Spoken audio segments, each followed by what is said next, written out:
देखिए, जो spare parts के बारे में इलेक्ट्रीशियन अगर देखने जाता है, प्लम्बर जाता है, तो पार्ट्स मिलने की बात है। उसके विषय में अभी स्पेसिफिक कोई ऑर्डर गवर्नमेंट से नहीं है, लेकिन ये अगर आवश्यक सेवाओं में हम कंसिडर करते हुए ये ध्यान रखना पड़ेगा हमें कि इस चक्कर में बहुत सारी दुकानें न खुल जाएं। तो इसलिए हम इसका असेसमेंट करेंगे कि मोहल्लावार कुछ घंटों के लिए कुछ शॉप्स को रोटेशन से कुछ देर तक सामान की उपलब्धता के लिए विचार कर सकते हैं।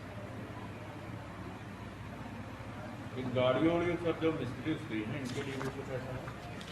वो तो कल अभी तक गवर्नमेंट ने जन सेवा केंद्रों को ही सिर्फ 20 तारीख से खोलने का आदेश दिया है। आईटी से जुड़े हुए जो प्रतिष्ठान हैं, उनको उन्होंने कहा है कि वो डिस्ट्रिक्ट एडमिनिस्ट्रेशन से संपर्क करें। अगर उनकी वजह से जनता को कुछ असुविधा हो रही है तो केस टू केस विचार किया जा सकता है। एक लोगों को समस्या हो रही है बढ़ई, प्लम्बर और इलेक्ट्रीशियन से।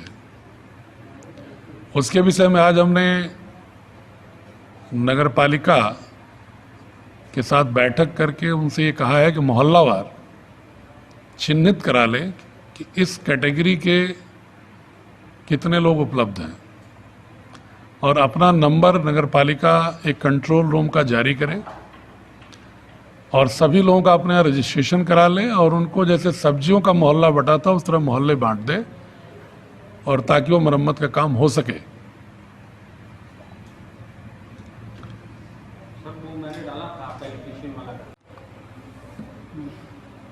मैं जनपद वासियों से विशेष रूप से जो नगर पालिका और नगर पंचायतों और ग्रामीण बाजारों में लोग रहते हैं, जहां पर अधिक व्यक्तियों के आवागमन की संकेंद्रण है, कंसंट्रेशन है, उनसे मेरा हाथ जोड़ के आग्रह है कि वो अगर इस धारणा में कि मेरे यहाँ कोई पॉजिटिव नहीं निकला है तो इसलिए घूमते रहो या हल्के में लो लॉकडाउन को, ये बिल्कुल ही गलत है।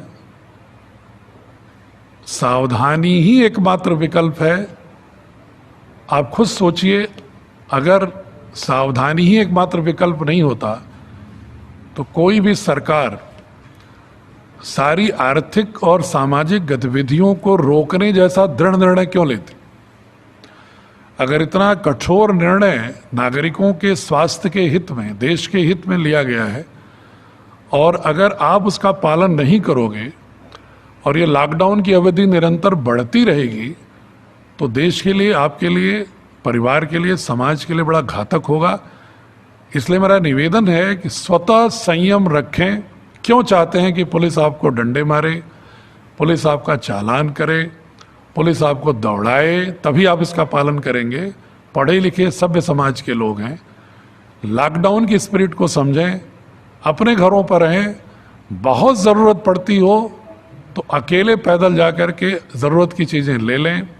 जो लग्जरी की चीज़ें नहीं भी मिल सकती हैं उसके बिना भी ज़िंदगी कुछ दिन गुजार लें। ये मेरा आग्रह है।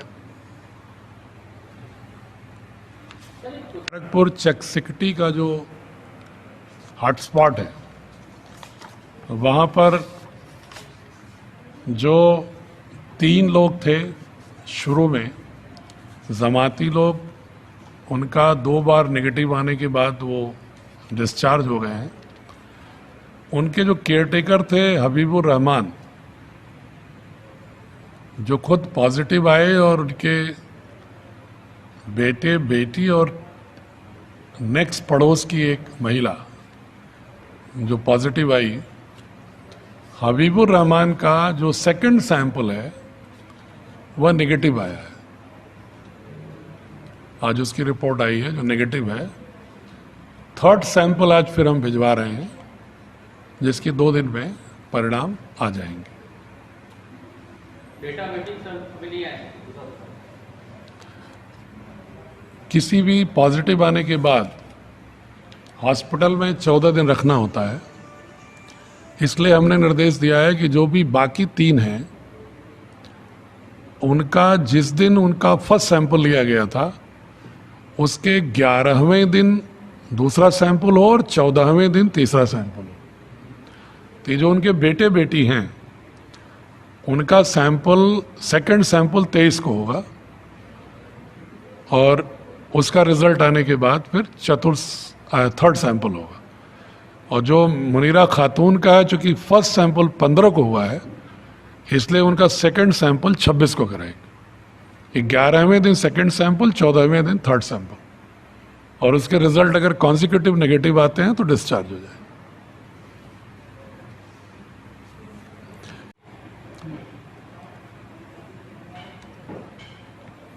कोई इशू आप लोगों का बताओ, नहीं तो हम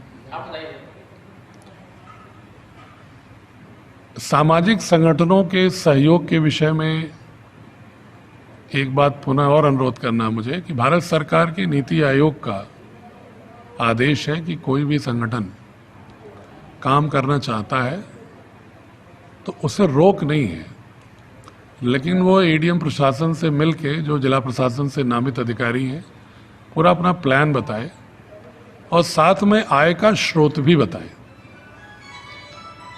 क्योंकि हम ये इजाज़त भी नहीं देना चाहेंगे कि कोई लोगों के सहायता के नाम पर लोगों के जज्बात को उभार कर और चंदा वसूली करे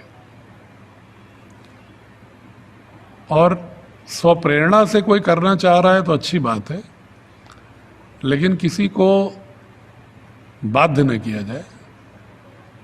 और जो लोग स्वेच्छा आना चाहते हैं वो प्रशासन को सूचित करें, अपना पूरा प्लान बताएं और उसमें हम भी उनकी ये मदद कर सकते हैं कि जो हमारे पास क्योंकि एक सिस्टम से छन करके सूचनाएं आती हैं, संगठन की सूचना, प्रशासन की सूचना, दोनों को मिलाकर सही व्यक्तियों का चिन्हीकरण भी हो जाएगा और वितरण में भी एक समन्वय हो जाएगा ताकि सही व्यक्ति को सही समय पर सही ढंग से लाभ भी मिल जाए।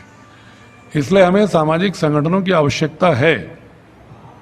बिना उनके सहयोग के पूर्ण रूप से आपदा में नियंत्रण नहीं हो सकता है, सहयोग की ज़रूरत है। लेकिन फिर हाथ जोड़ करके निवेदन है कि वो ज़रूर हमको सूचित करके अपने नियोजित ढंग से करें तो ज़्यादा ठीक रहे।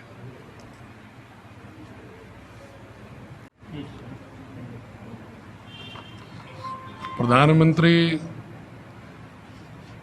योजना के अंतर्गत जो अतिरिक्त चावल वितरित हो रहा था उसका जो आंकड़ा है 7,70,278 हमारे कार्ड होल्डर हैं, जिनको कुल 16,476 मीट्रिक टन वितरित होना था। मात्र 6 दिनों में 6,21,000 कार्ड होल्डर 13,910 मीट्रिक टन चावल का वितरण हुआ है, लगभग 85%। ये वितरण इस बार उचित दर विक्रेताओं की शिकायतें तुलनात्मक रूप से बहुत कम मिली। मैं ही चाहूँगा उचित दर विक्रेताओं से कि वितरण में पूरी पारदर्शिता, ईमानदारी और संवेदना का परिचय दें। जो विगत वितरण में जिनकी शिकायतें थी, जिन पर कार्रवाई हुई थी, कुछ ऐसे लोग थे जिनकी जांच चल रही थी और अतिरिक्त चावल वितरण में भी उनकी शिकायतें मिली। ऐसे 3 लोगों की दुकानें निलंबित की गई हैं और 2 के विरुद्ध उसमें से एफआईआर भी दर्ज की गई है। फूलपुर के हड़वा की जो दुकान है उसको निलंबित की गई है और अतरौलिया के सुखीपुर की एक दुकान है जिसके खिलाफ एफआईआर की गई है। और इसी तरह से सगड़ी में एक दुकान है राजदेव राम की, उसके खिलाफ भी एफआईआर की गई। उसमें से एक दुकान जिसके खिलाफ एफआईआर की गई है वो एक महिला के नाम से है। तो मैंने पुलिस अधिकारियों को निर्दिष्ट किया है कि सामान्य रूप से जो दुकान या अन्य दायित्व ग्राम स्तर पर बहुत सारे महिला के नाम पर दुकान लेकर और कोई न कोई घर का पुरुष ही इस तरह की गतिविधियों में संलिप्त होता है, इसलिए एफआईआर के बाद गिरफ्तारी जांच करके उस व्यक्ति की हो जो मुख्य रूप से केंद्रीय भूमिका में रहा है अनियमितता की। ये भी निर्देश दिया गया।